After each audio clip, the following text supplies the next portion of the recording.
Hello everyone and welcome to this video dedicated to the latest news about AION 2. This video focuses on the MMORPG currently in development at the South Korean studios of NCSoft. On September 11th, NCSoft hosted its third live stream entirely dedicated to its upcoming MMO, AION 2. In this video, I'll share the key details revealed by the studio during this broadcast. Some of the information was already known, while other details are brand new. Unlike previous AION Tonight episodes that focused on new announcements, this session emphasized gameplay demonstrations, the mobile version's functionality, clarifications on the business model, and the release schedule. Regarding the launch timeline for AION 2, it currently applies officially to South Korea and Taiwan. In these regions, players can select their server and reserve character names from October 16th to 20th. Re-downloads and character customization will be available from November 16th to 18th. The official release is set for Wednesday, November 19th at midnight in South Korea and 1 hour earlier, November 18 at 11 p.m. in Taiwan due to the time difference. The game's release in the West is still planned for 2026. During the stream, NCSoft addressed several community questions. Here's a summary of those questions and their responses.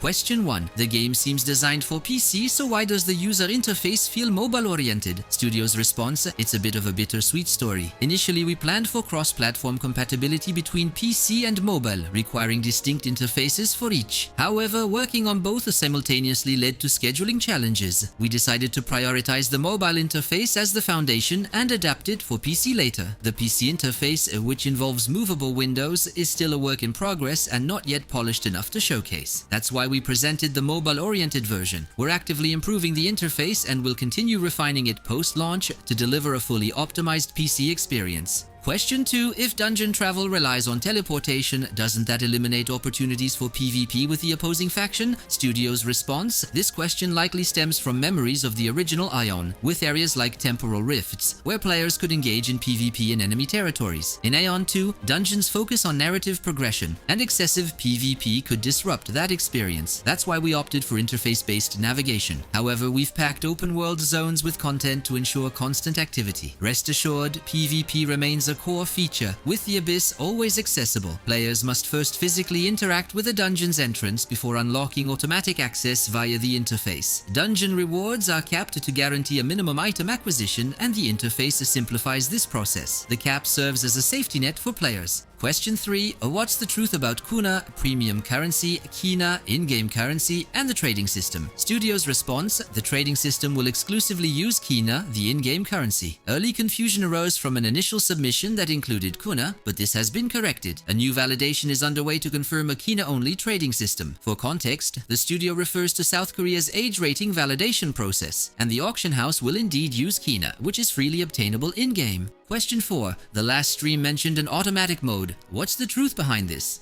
Studio's response: during the previous stream, a demo didn't go as planned, causing some confusion. At the time, we were discussing a support feature for the mobile version. After testing, we determined that an automatic mode wasn't necessary, as the game is fully playable without it. We also scrapped plans for a semi-automatic mode. AION 2 will be entirely manual on both PC and mobile. The main gameplay mode, AION 2, includes an aiming system that can be challenging on mobile. An AION 1 mode will also be available, offering PC-like gameplay with automatic targeting. We believe this provides a more authentic and enjoyable experience. If needed, we'll revisit this with player feedback post-launch to make adjustments. Following the Q&A, the studio shared additional game details. Here's a quick summary. In AION 2, some bosses can be turned into familiars that serve as gliding mounts. Character appearances don't distinguish between Elios and Asmodeans. The Abyss, accessible at max level, includes lower and middle zones with a ranking system. Players earn rewards based on their Abyss rank and can spend Abyss points to buy equipment at an exchange shop. The Abyss allows 7 hours of weekly playtime, extendable with items for potentially unlimited access. At launch, the Abyss is controlled by dragons, with a 3-way competition among Elios, Asmodeans, and dragons. Prolonged activity in the Abyss can trigger 3 simultaneous artifact control battles. Dungeon entrances in the Abyss also encourage PvP. Killing enemies, monsters, or players in open-world combat grants Abyss points with bonuses based on rank differences.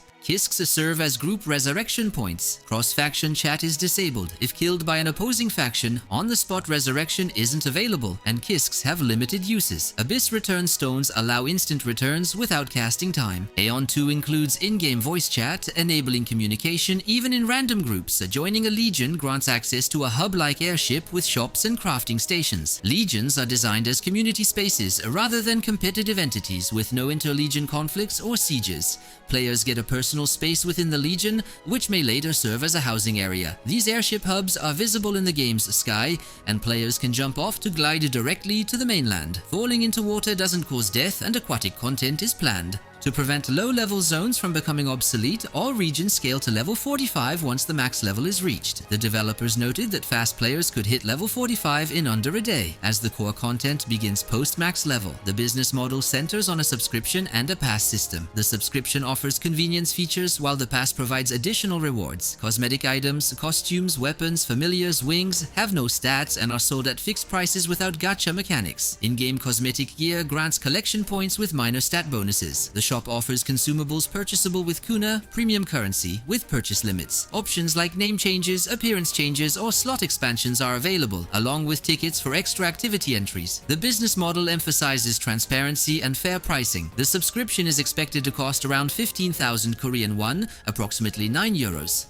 The Ganakan exchange system allows players to trade Kaina for Kuna via a market where value is determined by player transactions. Pre-registrations for AION 2 in South Korea and Taiwan began on September 11th. A playable demo will be available at G-Star 2025, South Korea's largest gaming expo, in November. These are the initial details shared by NCSoft during the September 11th, 2025 AION Tonight stream. Note that the stream was entirely in Korean, and the information shared here comes from South Korean media, translated from Korean to English. This may explain why some phrasing isn't perfect, as I avoided altering the text too much to preserve its original meaning. As more translations of the AION Tonight stream become available, we'll likely get higher quality information. I may update this if any inaccuracies are found or if key details are missing. For now, this gives a solid first glimpse, even if it's not flawless. That's all for now. Wishing you all fantastic gaming sessions no matter what game you're playing, because my friends, the most important thing is to have fun. See you soon!